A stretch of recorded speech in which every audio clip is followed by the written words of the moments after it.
तो हेलो दोस्तों, आज की इस वीडियो में आपका स्वागत है। और आज हम करने वाले हैं पार्ट नंबर 2, लेखन कला और शहरी जीवन, क्लास 11th का। तो इसमें हम देखेंगे कि जो 8 अंक में आपके क्वेश्चन आ सकते हैं वो आपके कैसे आ सकते हैं, और जो आपके इम्पोर्टेंट क्वेश्चन बन सकते हैं तो वही मैं आज आपको कराऊंगा कि कौन कौन से आपके इम्पोर्टेंट क्वेश्चन हो सकते हैं जो 8 मार्क्स में आ सकते हैं। तो ये वीडियो आपके लिए बहुत ही ज़्यादा इम्पोर्टेंट होने वाली है। तो आपको ये वीडियो बहुत ही ज़्यादा ध्यानपूर्वक देखनी होगी ताकि आप इस वीडियो का अच्छी तरह से लाभ उठा सकें। तो चलिए शुरू करते हैं। पहली जो हमारा पहला क्वेश्चन है वो है, मेसोपोटामिया की प्रमुख उपलब्धियां का वर्णन कीजिए। लेखन कला सर्वाधिक महत्वपूर्ण देन। तो हमें जो लेखन कला है वो हमें मेसोपोटामिया से ही मिली थी। सबसे पहले गणित की गणनाओं का विकास, विद्यालय जैसी संस्थाएं, मेसोपोटामिया के शहरी लोगों का आधुनिक तौर तरीकों से परिचित होना, शहरी जीवन का सामाजिक व्यवस्था, उत्तराधिकार के मामलों में कानूनी दस्तावेज का होना, मोहर एक शहरी शिल्पकृत 5000 ईसा पूर्व बस्तियों का विकास, लेखन प्रणाली, शहरीकरण का महत्व। तो इसमें हमें आप इसमें बता सकते हो कि हमें जो मेसोपोटामिया से हमें कई सारी चीज़ें मिली है, जैसे कि हमें इससे लेखन कला मिला है। तो सबसे पहले जो लिखने की प्रक्रिया स्टार्ट हुई थी वो यहीं से हुई थी। और हमें इसके गणित की गणनाओं के बारे में भी हमें बहुत सारी जानकारी मिली है। विद्यालय भी यहीं से शुरू हुए थे और सबसे पहले शहर भी यहीं पर बसे थे। तो जो दूसरा क्वेश्चन है, उर नगर की नगर योजना को विस्तार से समझाइए। उर नगर की सबसे पहली खुदाई, पतली व घुमावदार गलियां, नगर नियोजन की पद्धति का अभाव, जल निकासी की व्यवस्था न होना, घरों के बारे में अंधविश्वासों का प्रचलन, कमरों में खिड़कियों का अभाव, शकुन अपशकुन संबंधी बातें, नगरवासियों के लिए कब्रिस्तान, आंगन में हौजों का होना, सामान का लाना ले जाना।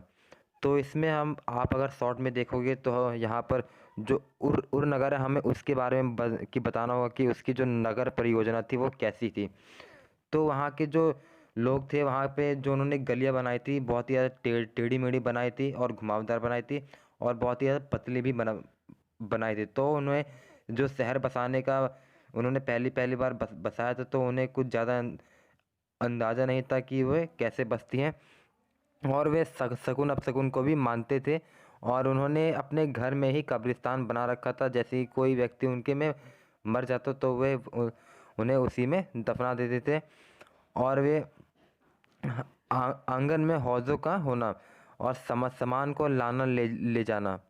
मंदिर मेसोपोटामिया की संस्कृति के अभिन्न अंग थे, स्पष्ट कीजिए। जो मंदिर थे वो मेसोपोटामिया की संस्कृति के अभिन्न अंग थे, तो हमें इसे स्पष्ट करना है। 5000 ईसा पूर्व दक्षिणी मेसोपोटामिया में बस्तियों का विकास, कुछ प्राचीन शहर मंदिर के चारों ओर विकसित हुए। सबसे पहले ज्ञात मंदिर एक छोटा सा देवालय था जो कि कच्ची ईंटों का बना हुआ था। मंदिर विभिन्न प्रकार के देवी देवताओं के निवास स्थान थे, जैसे उर जो चंद्र देवता और इन्नाना जो प्रेम व युद्ध की देवी थी।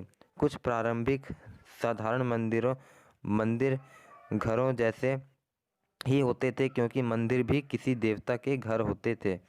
देवता पूजा का केंद्र बिंदु होता था। लोग देवी देवता के लिए अन्न, दही और मछली लाते थे। अब आराध्य देव सैद्धांतिक रूप से खेतों, मत्स्य क्षेत्रों और स्थानीय लोगों के पशुधन का स्वामी माना जाता था। समय आने पर उपज को उत्पादित वस्तुओं में बदलने की प्रक्रिया मंदिरों में ही की जाती थी।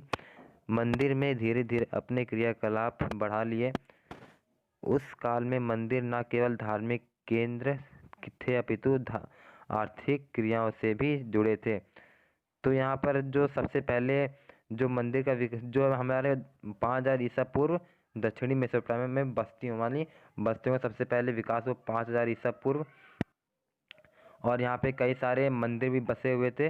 उन्होंने जो कई सारे मंदिर बना रखे थे, जिसमें उन्होंने देवता चंद्र देवता और इन्नाना जो प्रेम की युद्ध की देवी थी, तो उन्होंने उसको स्थापित कर रखा था। और जो उनके मंदिर थे वो काफ़ी हद तक उनके घर जैसे ही थे, क्योंकि वहाँ पे देवता का घर घर होता था। संभवतः दुनिया और चलिए देखते हैं हम चौथा क्वेश्चन। संभवतः दुनिया को मेसोपोटामिया की सबसे बड़ी देन उसकी कालगणना और गणित की विद्वतापूर्ण परंपरा है। तो उत्तर देखते हैं इसका। मेसोपोटामिया की दुनिया को सबसे बड़ी देन उसकी कालगणना और गणित की विद्वतापूर्ण परंपरा है।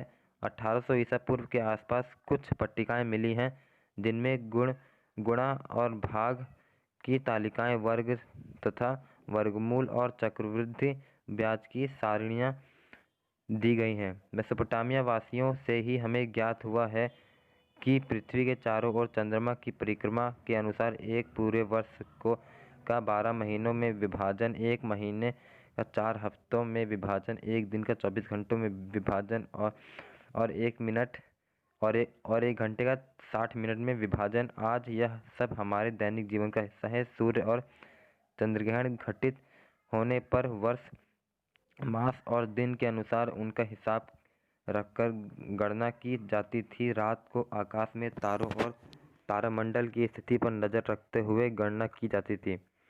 और जो इसका पांचवा क्वेश्चन है, मेसोपोटामिया में प्रमुख उपलब्धियों को वर्णित कीजिए। लेखन कला, गणित और गणनाओं का विकास, शहरी जीवन तथा सामाजिक व्यवस्था, विद्यालय जैसी परंपराएं, 5000 ईसा पूर्व बस्तियों का विकास, विवाह, उत्तराधिकार के मामलों में कानूनी दस्तावेजों का होना, मोहर, एक सही शिल्पकृत शहरीकरण का महत्व। तो उम्मीद करता हूँ कि आपको मेरी वीडियो बहुत ज़्यादा पसंद आएगी। और अगर आपको मेरी वीडियो पसंद आई तो वीडियो को लाइक करें, शेयर करें, सब्सक्राइब करें ताकि आपके दोस्तों को भी इसका लाभ मिल सके।